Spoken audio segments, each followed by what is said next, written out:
Happy Tuesday. Welcome back to the Liz Wheeler Show. Guys, before we get started, will you do me a huge favor? Will you go to lizwheeler.com and drop me your email address? I really appreciate so many of you have signed up for my brand new email newsletter, and I appreciate that. However, I counted how many people subscribe to my YouTube channel. It's like more than 350,000, 355,000. There's 1.5 million of you guys that follow me on Facebook.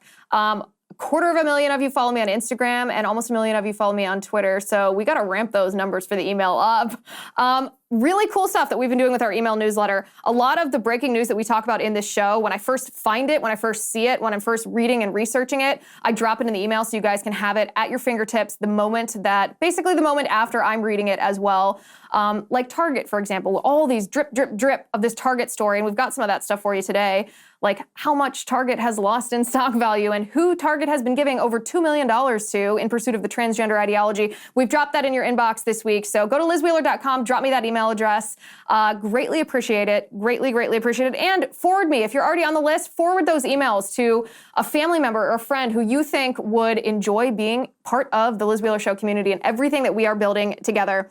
So a couple of things I want to talk about today. First of all, on Twitter over the weekend, and I know this was relegated just to Twitter. However, a lot of people say that Twitter's not real life, that Twitter's not reflective of the atmosphere or the temperature of the political population at large, the voters at large. And I think that this actually is relevant to the voters at large. So even though it manifested on Twitter, there's this big blow up between DeSantis surrogates and Trump surrogates on Twitter over the weekend. And when I say surrogates, I'm not necessarily saying that these people are paid by the campaigns or super PACs supporting, DeSantis or supporting Trump. I have no idea who pays them, and I honestly don't care about that. I know that was part of the controversy, but that is not something that I care about at all. But I think that this needs to be discussed because there's some really idiotic stuff that's happening within the Republican Party that is going to cause us to lose the 2024 general election if we don't stop doing it. And this is not to say that I am opposed to a very competitive race, a very competitive primary. I think that's good. I actually love to see that. I want to see both candidates. And when I say both candidates, like, let's be real, at this point, it's just Trump and DeSantis. I know there are others who have committed to the race, but polling wise, it's Trump versus DeSantis right now. But we risk losing a huge portion of the Republican Party who will decide to sit out in the 2024 presidential election if we spend our primary time not just having two candidates compete and saying, like, this is what I stand for, and I think I'll do a better job because of X, Y, Z, and I don't think my opponent will do a better job because of, A, B, C. But if we stop being competitive and start actually vilifying and demonizing, then I'm sorry to say there are going to be tribalists on both Team Trump and both Team DeSantis that sit out in the general election if it's the opposing candidate that wins the Republican nomination.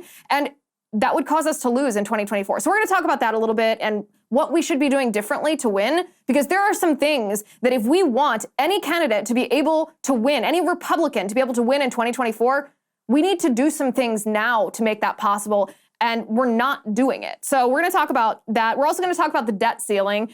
And I know you're thinking, oh, Liz, that is the most boring topic on the face of the earth. And my response to that is yes. Yes, it is the most boring topic on the face of the earth, but we're not going to talk about the boring part. We're going to talk about what exactly the Democrats are doing behind the scenes. And what I mean by that is the Democrats have an ulterior motive for every single thing that they do. So when you have a deal between Speaker McCarthy and Joe Biden, and it appears to be a quote-unquote compromise, now, I don't believe this is a good compromise or one that we should agree to. However, when McCarthy says it's a compromise and Joe Biden says that he's giving the Republicans some concessions in order to get their votes, you should immediately be skeptical of this because the Democrats never compromise. The one thing that Democrats are better at than Republicans politically, the Democrats are better at never giving one iota of anything away, never caving, never bending a knee. They just don't do it. And the reason that Joe Biden is giving these so-called concessions to McCarthy is because Joe Biden is getting something that McCarthy doesn't even realize he's giving away. He is giving Joe Biden and radical leftist Democrats who control Joe Biden a tool to achieve every single political agenda item, every single neo-Marxist, critical race theory, transgender, horrible Green New Deal, Medicare for all, blow up the country, socialist hellhole policy that the leftists want in the foreseeable future. And McCarthy's just like blithely unaware that he's doing this. So we're going to break down exactly what that is that McCarthy is giving to Joe Biden and how we can prevent that from happening. So let's get to it.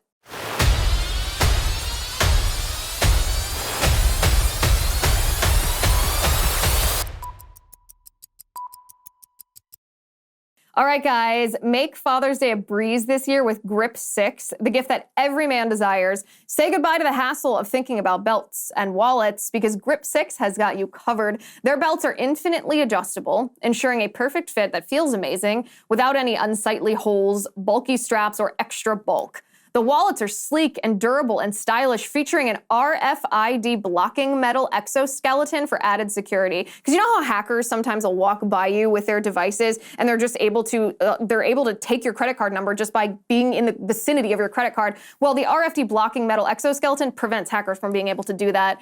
And let's not forget the incredible wool socks that provide unmatched comfort, stretch, and itch-free wear, keeping feet dry and cool even in the summer. Spread the word, gentlemen. Inform your wives that Grip 6 is the answer for your Father's Day gift. You deserve the best wallets, belts, and socks available. When you choose Grip 6, you're not just buying exceptional products, you're also supporting American strength, industry, and ingenuity. Yes, that's right. Discover the excellence for yourself at grip6.com/Liz. That's grip6.com/Liz. I know what I'm getting for my husband and my father for Father's Day and my father-in-law for Father's Day. You should join me, grip6.com/Liz. Okay, so let's talk about some of the drama. Now, I don't often, or always, I should say, I don't always wade into drama that happens on Twitter. I follow along with it all. I read everybody's drama on Twitter, on political Twitter, because it is actually a good indicator of maybe a more hyperbolic version of what the general voting population is feeling or talking about or caring about. I don't buy some people's hypothesis that Twitter is not real life. You'll see this said all the time on Twitter, that Twitter is not real life. Twitter is not real life, because people are very mean on Twitter. People are very nasty on Twitter. And probably because it's got a keyboard warrior environment where sometimes you can be anonymous because you are behind a profile picture, you're behind a username, you're not face-to-face with the person, so you forget their humanity. I understand the keyboard warrior effect. Believe me, I understand it. I've been on Twitter since, 2009, 2011, something like that. And I've been involved in politics on Twitter that long too. And I read my mentions every time I have a tweet go viral. I understand how nasty and inhumane people are on Twitter. However, I do think it is reflective of people's attitudes. Not all the time, because people on Twitter tend to be more obsessed with politics than people off of Twitter, but it does reflect this general raising of the collective temperature in politics in our country. You've probably experienced this, right? Think of yourself 10 years ago and you were having a conversation with your next door neighbor about politics, or your coworker in the cubicle next to yours, or a fellow parent on your child's soccer team, maybe even a teacher, right? A school board member. And you could actually have friends back then who had pretty different political views than you, and no one really cared. People didn't always talk about politics. You knew that someone's politics were different, but you're still able to do other activities together and hang out and socialize. Your children could be friends. And now it's very different. Now it seems like that people's politics are so prominent that it creates like a tension, an elephant in the room, and a social awkwardness when you know that someone's politics are very different than yours. And not to point the finger at the other side, but it's all their fault. The left has made it almost impossible to be friends with people who are of opposite viewpoints, has made it impossible for them to be friends with people who hold opposite political views, right? They immediately know, oh, are you a transphobe? Oh, do you support Black Lives Matter? Oh, you're not in support of gun control and common sense gun legislation? You want women to be forced to carry their rapists' babies? All of these very emotional, very hot button issues, they put very prominent, and they use it as litmus tests for whether they can be seen in polite company with people like us, right? Conservatives and people that aren't radical leftists and people who think that AOC is a Marxist because she is a Marxist. And Twitter is a pretty good representation of this. But like I said, I read all of Twitter drama. I don't always dive into it publicly, but this I want to comment on what's happening on Twitter right now. Surrogates from President Trump's side and surrogates from Ron DeSantis' side, and I say side because I have no idea if they're employed by the campaign. I have no idea if they are employed by super PACs that support Trump, super PACs that support DeSantis. I literally don't care where they're getting their paycheck. It's not relevant to this discussion. Plus, I just actually don't care. However, they are waging battle against one another on Twitter, and not just battle the way that you would think a Republican primary would go. DeSantis announced that he was running for president last week. Okay, so you expect the political attacks against him from all of the different Republican candidates and the Democrats to ramp up. That's fine. You expect DeSantis's attacks against Trump, the front runner, to ramp up because he's now an official candidate. That's also fine. No big deal. Don't have a problem with that. I personally like a crowded primary. I personally like a competitive primary. I like when there's kind of savage fighting. As long as it's policy-based, I don't really like it when it delves into what's happening on Twitter right now. And it's not because I care if people are nice to each other I prefer it. I try to be nice to people, but I don't really care if two people are fighting on Twitter and they're not being nice to each other. That's really their problem and not something that I spend a great deal of time thinking about. The reason that I find what's happening on Twitter problematic is because of the implications for 2024. So let me just talk about a specific example of what happened. There's an individual by the name of Gavin Wax, who was an employee of the Babylon Bee. He was the vice president of marketing, I believe, but he was like almost executive level at Babylon Bee. And he's very openly pro-Trump. So pro-Trump that he is anti-DeSantis, right? Which, just stepping back for a moment, is a position that I don't understand. I don't understand how you could be so pro-Trump that you're anti-DeSantis or so pro-DeSantis that you're anti-Trump. Like, we're fighting Marxists in our country, right? We're fighting radical leftists who hate our country and want to destroy it. And both Trump and DeSantis are fighting against those Marxists. So you can prefer one candidate or the other. I'm sure I will at some point in this primary process. Nothing wrong with that. You can think that one's a better fighter, but bananas to me that you could be so pro-Trump that you're anti-DeSantis or so pro-DeSantis that you're anti-Trump. That's crazy to me. But Gavin Wax is so pro-Trump that he is essentially anti-DeSantis. And he went on a rant this past weekend against DeSantis's rapid response director. She's part of DeSantis's communications team. At first, she was his press secretary when he was governor. Now she works on his campaign. And it's Christina Pushaw. And Gavin Wax went after Christina Pushaw, who has kind of unleashed on Twitter since DeSantis announced that he's president, in the sense that DeSantis didn't really criticize President Trump, never really said his name before he announced, and now he is going after President Trump. Now his people are criticizing President Trump's policies where DeSantis's policies pretty radically disagree with Trump, like COVID, for example, the COVID vaccine, for example. COVID lockdowns, most things COVID related, DeSantis and Trump are pretty far apart on. And the DeSantis team has been criticizing Trump pretty heavily on that on Twitter. I have zero problem with that. That's fine. That is a distinction between the two candidates and probably a distinction that will make a difference for some voters. So that in and of itself is not problematic. But Gavin Wax, formerly of the Babylon Bee, though not to get ahead of my story, tweeted at Christina Pushaw and said, "What the F is your problem, Christina Pushaw?" And Seth Dillon, who is the CEO of the Babylon Bee, publicly fired Gavin Wax for degrading and using profanity against Christina Pushaw in that public forum, right? So this caused an uproar, drama on Twitter, right? Some people on the Trump camp were like, "Oh, wow, Babylon Bee firing Gavin Wax publicly on Twitter, that's not a cool move." And other people were like, "No, when you go after a woman with profanity, when you work for a Christian organization, that's not representing the Christian organization well, so it's perfectly fine, not only for you to be fired, but for that accountability to be public since your transgression was public," right? So you can see what I mean when I say drama. There's also been this is in particular from the pro-Trump, anti-DeSantis folks, there's been some strange attacks on DeSantis, such as, this came from Liz Harrington, who used to work for the RNC, but she's worked for Trump for the last couple of years, comparing DeSantis's military service, or inferring, I don't want to say comparing, because she dropped a photo as comparison of Pete Buttigieg in military uniform, insinuating that if you serve the military, that I don't know exactly what her insinuation is, but But comparing DeSantis in military uniform to Buttigieg in military uniform, which is kind of degrading, or, I mean, unless everyone is completely missing her point, it seems to be fairly degrading of people that serve in uniform, particularly DeSantis. So you get the idea.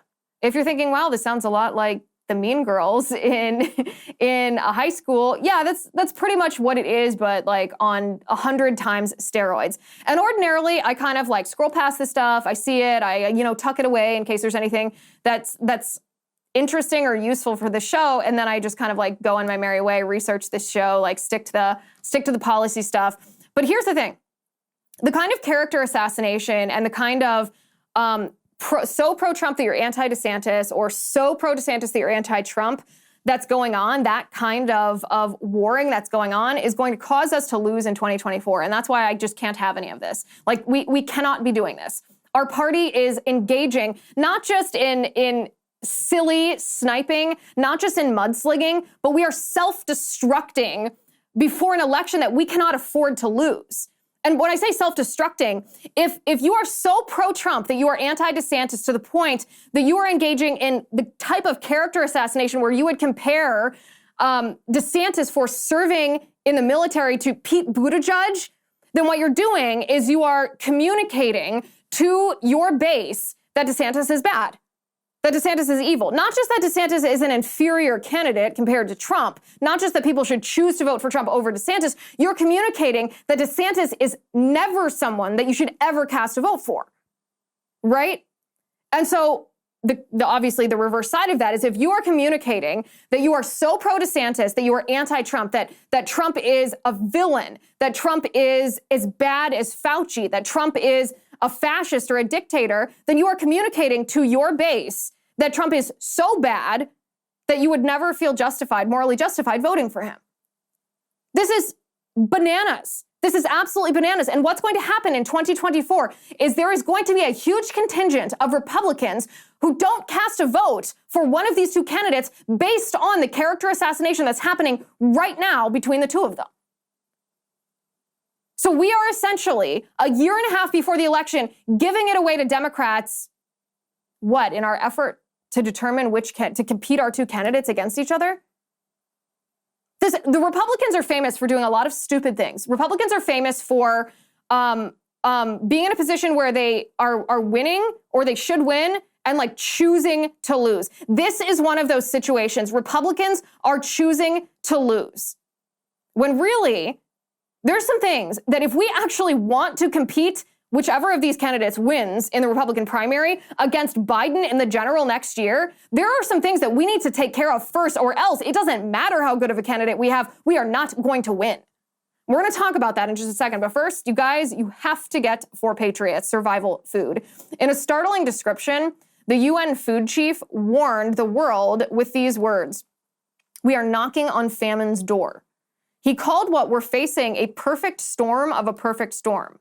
And he's not alone in issuing this scary warning. Barron's published that, quote, a food shortage could be coming even in the U.S. And farmers, by the way, see this too. John Boyd Jr. is a fourth-generation farmer, and he told Fox News that we are going to see empty food shelves in the coming months. That's why getting survival food is more important than ever. I strongly recommend that you create your own stockpile of the best-selling 4Patriots survival food kits. This is not ordinary food we're talking about. We're talking about good for 25 years, super survival food. So you are prepared no matter what we may face. 4Patriots has different breakfasts, lunches, and dinners. These meals are super easy to make. You can make them in less than 20 minutes. You just add boiling water, you simmer, and you serve. And right now, and for the next few days, listeners of The Liz Wheeler Show will get 10% off their first order at 4patriots.com by using my code Liz. Just go to 4patriots.com, use code Liz to start your stockpile today. 4patriots.com, promo code Liz. So as you can see, this drama is actually worth following. This drama is actually worth responding to, not because we want to take part in gossip, not because we want to give the fringes of either side too much of a platform, if you will, but because what they're doing, the sad truth of the matter is human nature is naturally rather tribalist, right? This is true with any kind of characteristic or shared value or anything, whether it's where you live in a certain state, whether it's the high school that you went to, whether it's the culture you grew up with, whatever it might be, people tend to be tribalist. They like to gather together and connect themselves around some sort of shared something. This is true in politics too. And as humans, we're very vulnerable to this in modern American culture when we have not properly oriented ourselves around, church and faith and God and all of that. We are even more prone to act in a tribalist manner in an inappropriate way, right? So there are going to be people who support Trump who, yeah, it's great, they're Republican. I'm happy to be on the same side as they are, but they're going to become so pro-Trump that they're not going to want to vote for DeSantis if DeSantis wins the Republican primary and faces Biden. They're actually going to sit out because they're so angry that Trump didn't win. And they've convinced themselves during this primary that DeSantis is so evil that they won't cast a vote for DeSantis. They're going to be DeSantis people the same way. I mean, we saw that with the Never Trumpers in 2016, right? And again in 2020. There's always going to be people who are actually willing to accept a more evil outcome that Biden would win, or in 2016 that Hillary might win, versus casting a ballot for someone who was their second choice as a Republican nominee. This is so bananas to me, so very bananas to me, that we can't allow this to happen. And it's not that we have to craft every bit of our messaging to reach people who we consider to be illogical. At the same time, this is not a small percentage of people who fall for this sort of tribalism, especially when this is the scenario that we're setting in front of them with this kind of arguing. So the long and short of this is knock it off, stop it, compete all you want, that's fine, have preferences all you want, criticize each other all you want, but if you cross the line from opposition to enemy in the Republican primary, then you're doing it wrong and you are going to damage our country. There are several things that need to be done. If we could bring this tweet up on the screen. Scott Pressler is one of the only people, the only Republican who's actually doing something about these things. So I'm going to read you this tweet, but there's many things that need to be done about our election system in order to secure the integrity of our election. And beyond that, to actually compete with Democrats, right? Democrats changed a lot of voting procedures, a lot of election rules in the lead up to 2020, and it enabled them to win.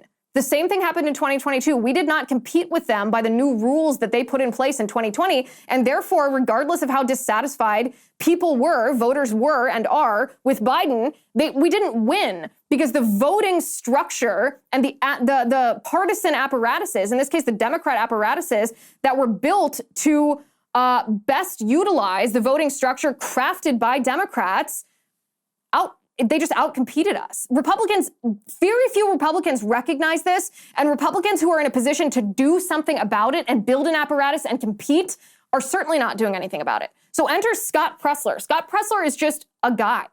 He's just an individual. He's just a dude, and he's traveling all around the country actually trying to do something about the problem. So I want to read you this tweet that he said. He said, part of the reason I'm not getting involved in the primary, he's responding to the same thing that I'm responding to today, all this Trump versus DeSantis drama on Twitter, is because I don't think, he says, any of the Republican presidential candidates can currently win.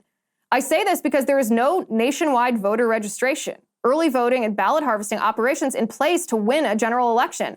I'm using the very limited time and resources I have, he says, but we need to be disciplined. Number 1, register new voters.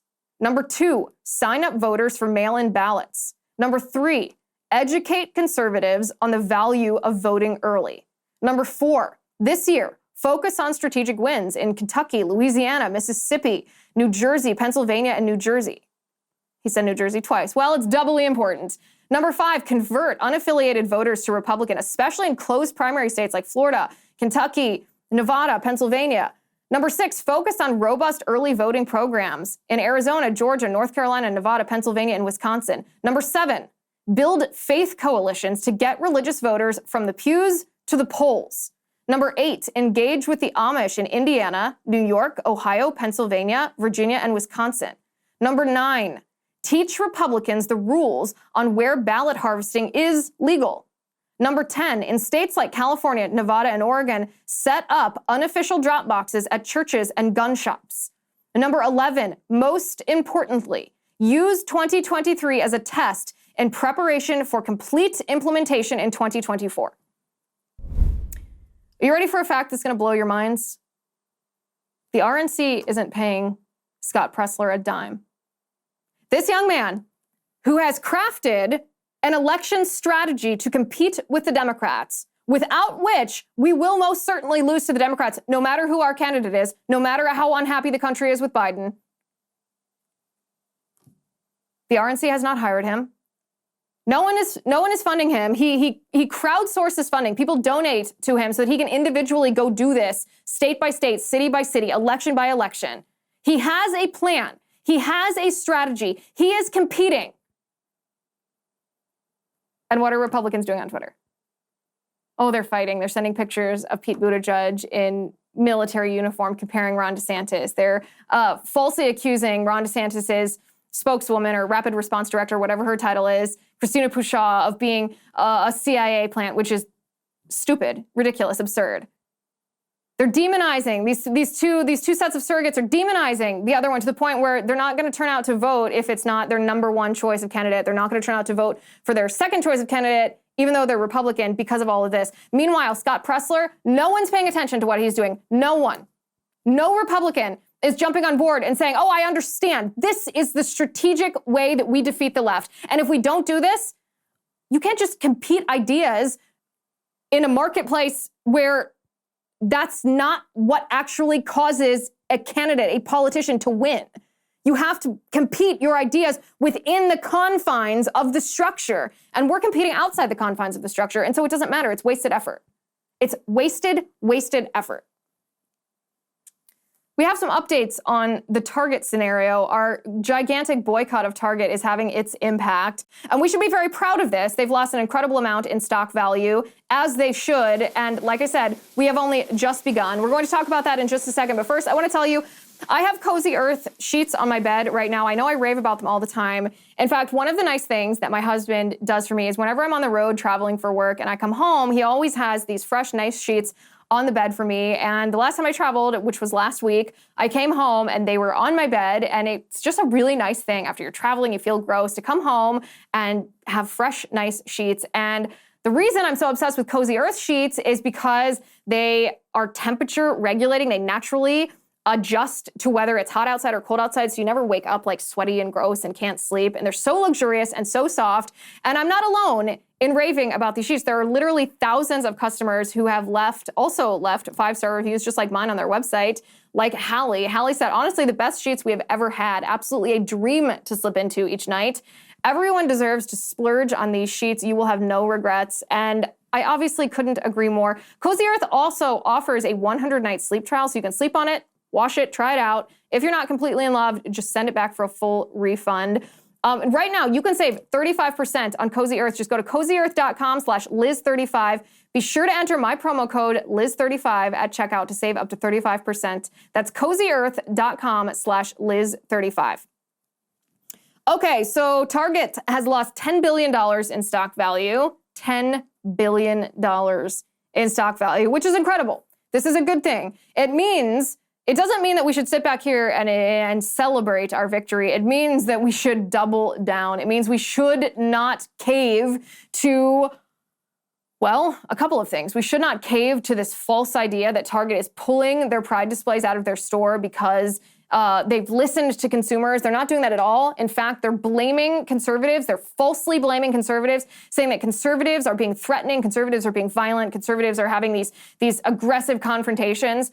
In fact, Target has faced a bomb threat over their pride displays, but the bomb threat, you probably didn't hear about this on the media, on the mainstream media. The bomb threat was issued by LGBTQ activists who are angry that Target removed their pride displays, which include merchandise designed by a Satanist trying to groom young children and even babies. LGBTQ activists were so angry that they issued a bomb threat against Target. So Target blames you and I for deciding not to spend our money, our hard-earned money, the fruits of our labor, at their store, choosing to boycott them as consumers to send them a message that we don't want them in the marketplace if they're going to groom our kids. And meanwhile, the actual violence, the actual bomb threats coming from the left, Target completely ignores. You don't hear any kind of condemnation of that LGBTQIA plus violence that they are facing. And the reason for that is because Target is corporate groomer. They are dedicated to grooming your children. In fact, they've donated over $2 million to the Gay, Lesbian, Straight Education Network. Its acronym is GLSEN. This organization is dedicated to funding grooming propaganda in schools and hiding from parents when children transition, quote unquote, transition in schools. So Target's not just trying to sell Satanist-designed pride merchandise to your child. They're not just trying to groom your child with really weird, grotesque, tucking bathing suits and chest binders. They're not just propagating this transgender ideology through their pride displays at store. They're taking the money that you spend at their store and they are giving it to an organization that's trying to hide your child transitioning at school. There is no way that any person can possibly justify, any person in the Republican Party or any parent, you don't even have to be a Republican to be grossed out, to find what Target is doing completely abhorrent. And you should never spend another dime at Target. Do not cave, do not bend a knee. We are only just getting started with taking our power back, taking back the influence of our individual voices, which so often we feel has been diluted or compromised in our elections. This is how we take back our country from the woke ideology that is corrupting it. This is how. Do not back down. We've done it to Bud Light. That's the template. We're doing it to Target. And when we destroy these companies in the marketplace, it's going to stop other companies from doing this, because other companies are going to live in fear of us Bud Lighting them. As they should. I don't know if you guys saw this. This is topically related. It's also just funny though. On iTunes, this song, it's actually a rap, has climbed all the way to number 2 on iTunes charts in the hip hop category. It's a song by a rapper about the Target boycott. It's pretty funny. I wanted to show it to you guys because I watched this and I was like, okay, interesting that someone made this. But then when I found out that it's at the top of iTunes charts, I thought, this shows you how many of us across the country, even people who don't want to be as open about it as you or as I, how many people actually support this, because it would not jump to the top of the charts unless most people agreed. Take a look at this. Target is targeting your kids. Yeah. They put a target on my back, but they targeting your kids. They don't even need to ask, cause you all know what it is. Yeah, that's why I keep a strap, and I'm always by my beds. This agenda gotta stop. Yeah, you know we gonna win when they target, yeah, they target and target, yeah, they target kids. It's at number 2 on the iTunes charts in the hip hop category. So funny. The rapper's name is Frigato Blow. I didn't know who it is. I saw it just when it went viral, just like everybody else. But like I said, it's funny in and of itself, but it also shows us exactly how many of us are participating and committed to stopping corporate grooming of our children. Okay, so the boring topic that I want to talk about, and I promise this is important. You guys are going to be like, oh, debt ceiling, Liz, come on, this is so dull. And it is dull. It's a very, very, very boring topic. But there's an ulterior motive that's at play here in the Biden administration that Republicans have to understand, because we're just getting outplayed again. First of all, 0 Republicans should support this debt ceiling compromise, this so-called compromise. 0.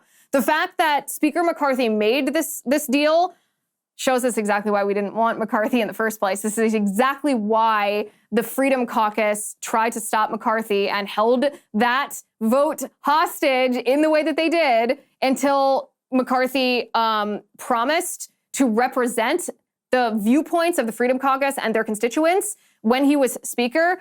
But this is exactly why we didn't want him, because he's a rhino, he's a squish. He doesn't understand the political enemy, the reality of the political enemy that he is fighting against. And so he thinks that this is just a good faith compromise. I want A, they want B, let's find some space in the middle. No, that is not how this works. That is not who we're fighting. McCarthy, you lost just by making this deal.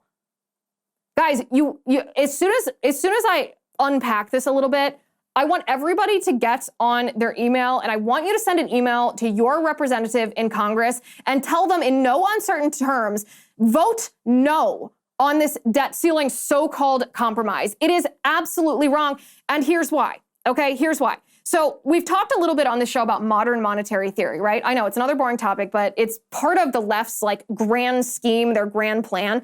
Modern monetary theory is this essentially socialist, Marxist, communist theory that if your government is a currency issuer like the US is, I mean, we print the US dollar, right? If your country is a currency issuer, then you don't have to, as a federal government, you don't have to pay attention to debt and deficit. You don't have to pay attention to Congress appropriating the money for specific legislative things or executive functions, that you can just, if you need money or want money, politicians should just be able to print it. And at first you might think, well, this is the dumbest thing I've ever heard. That would cause massive inflation. And the answer to that is, well, yes, it does. That's actually what we're experiencing now because the Biden administration has printed so much money. It's devalued the dollar, obviously, because of what value is something that you can just print at the drop of a hat. But the answer, the modern monetary theorist's answer to inflation is, okay, well, that's when you use taxes. That's the point of taxes then. If you can print money at the drop of a hat to pay for political agendas, you don't actually need to tax people to collect that money to pay then for the programs.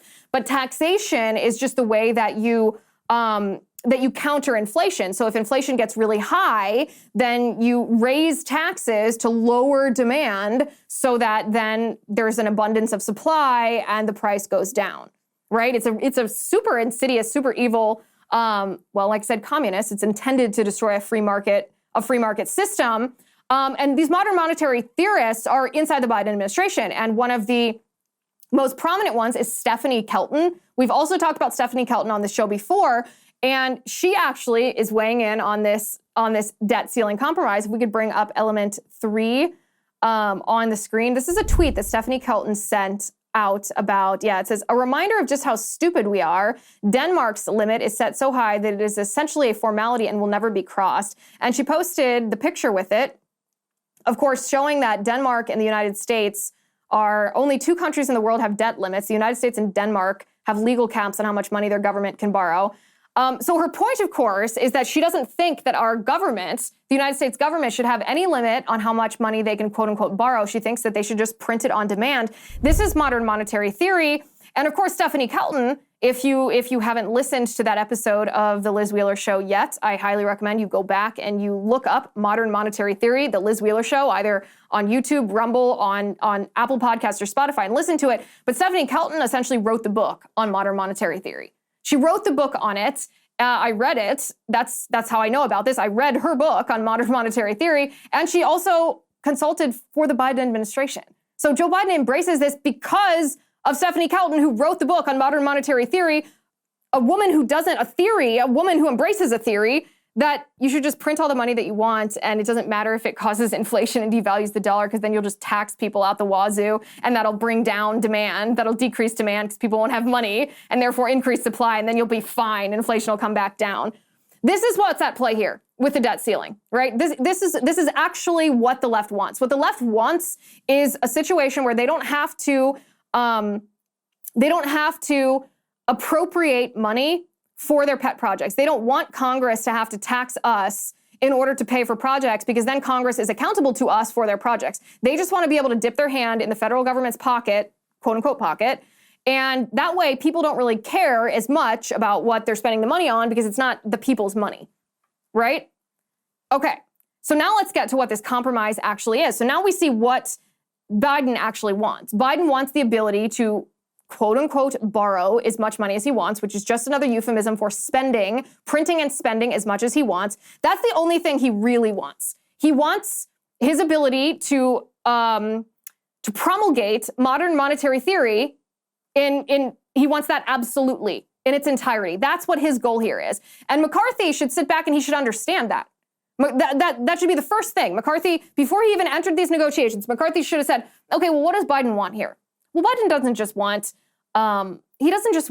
big government. He doesn't just want no work requirements for SNAP benefits. He doesn't want these little policy things. He might also want those little policy things, but that's not the fundamental of what he wants. What he wants is modern monetary theory in action. He wants no limit on the debt ceiling so that he can print and spend as much money as he wants because he wants to turn our nation away from capitalism, away from the dollar having any value through this theory. So now we look at what exactly McCarthy compromised, right? So in this compromise that McCarthy is praising, which I think is just horrendous, there's an unlimited debt ceiling. There won't be any cap on the debt ceiling until 2025, until they reconsider it again, until the Congress reconsiders it again. So right there, Biden gets exactly what he wants. So then we have these other things where Biden claims that he compromised, or McCarthy claims that he's claiming victory on some of these things because he capped non-defense spending at $637 billion. Oh yes, a round of applause for the man who's spending $637 billion and he didn't add $1 more. That's not a victory. It's not a victory unless you slash this spending. It's not going to solve anything just to put a cap on it, a fake cap on it. Meanwhile, he's increasing defense spending to $886 billion. That's a 3.5% increase. And I know there are some people like Senator Lindsey Graham who want this unlimited defense budget. And I'm all about a strong military if that's what defense spending was spent on. But what defense spending is spent on right now is like wokeifying the military and giving money to Ukraine, giving our weapons to Ukraine. I don't want a budget for either of those two things. So don't misunderstand what defense spending is. It's not giving money to our boys fighting for the red, white, and blue. That's not what defense spending is right now. Defense spending is being spent on making a video of a drag queen as a recruiting tactic for the U.S. Navy, right? I don't want any of that. So McCarthy's bragging that he got increased work requirements for food stamps and welfare, for SNAP and TAMF. Well, yes, he did technically, but in reality, no, he didn't. He wanted what conservatives want is we want people to have a requirement to either be looking for work or doing some kind of work in order to be eligible. We don't want people just reclining on welfare. So McCarthy claims victory on this. He said, oh, I got some work requirements. Yeah, but the exceptions are except it doesn't apply. The work requirements don't apply to people with kids, to homeless people, or to veterans. So everybody that's on those programs is in the exception. So the work requirements are completely bogus. They don't even count. They don't even count. The IRS got $80 billion, you'll remember, from the Biden administration. They're gonna hire like 87,000 IRS agents that, make no mistake, will target us. And McCarthy's compromise is that 10 billion of that 80 billion is going to be repurposed. And maybe 10 billion later will be repurposed too. That's not a victory. That's not a compromise. You lost this. Biden's cancellation of student loan debt was left completely intact, but McCarthy didn't get any consolation on there. And the reason for that is because that's a critical 2024 campaign strategy of Biden. Biden's not going to give an inch on that. Of course he's not. He's going to pretend to give an inch on work requirements for SNAP, even though the exceptions make it so that everybody qualifies as an exception. But his cancellation of student loan debt is how he's going to get millennials, not Gen Z, millennials to vote for him in 2024, because all of a sudden their student loan debt's going to be canceled. They just got a bunch of quote unquote free money from the Biden administration. Of course they're going to vote for him. McCarthy's claiming victory. The other thing is this McCarthy's bragging about the approval of the Mountain Valley Pipeline. It's a natural gas pipeline in West Virginia. This is just a cynical bit of pandering to Manchin, to Senator Joe Manchin, who's from West Virginia. This is a calculated move by the Biden administration to try to get Joe Manchin's loyalty between now and 2024. So let me repeat. When Speaker McCarthy says 95% of the Republican caucus supports this compromise, all this should tell us is that 95% of the Republican caucus are idiots. 95% of the Republican caucus don't understand the reality of the political enemy that we're facing. 95% of Republican caucuses are just letting modern monetary theory take over the federal government because they have no idea what they're doing. At the end of the day, all of these so-called compromises that McCarthy's claiming victory on, first of all, they're nothing. They're literally nothing. Like a baby could do a better job negotiating than McCarthy did. He's a squish. He's a rhino. He did a terrible job. This is why we didn't want him to be speaker. But moreover, The one thing that Joe Biden wanted, oh, you bet he got. He got unlimited amounts of money. He got the ability to print and spend and pay for the radical leftist agenda through bloated executive agencies, the administrative state, and anything else that he wants to spend it on without Congress having to appropriate and tax the people. And also, it will tank the free market economy. Biden got everything. Write to your congressional representative. Tell them in no uncertain terms to vote against this debt ceiling compromise. Write to your senator. We actually have enough Republicans in both the House and the Senate to derail this if we want to. We can actually, the Republican Party, we don't even need Democrats on our side. We can stop this if we want to. Write to your elected representatives and tell them to represent you. And the way that they can represent you, the way they must represent you, is voting no. Vote no on the debt ceiling. Tell all Republicans far and wide. Guys, make sure you drop me your email address at lizwheeler.com. Sign up for my new email list. It's great. Really appreciate everybody and all your kind comments too. I really appreciate all the people that have written into me to say that you like it, that you find the articles that we're sending you, whether it's about Tucker, whether it's about Target, whether it's about the latest studies on COVID or the latest studies on psychosis and marijuana. I really appreciate everybody who says that they like it so far. So drop me your email address at lizwheeler.com. Thank you for watching today. Thank you for listening. I'm Liz Wheeler. This is The Liz Wheeler Show.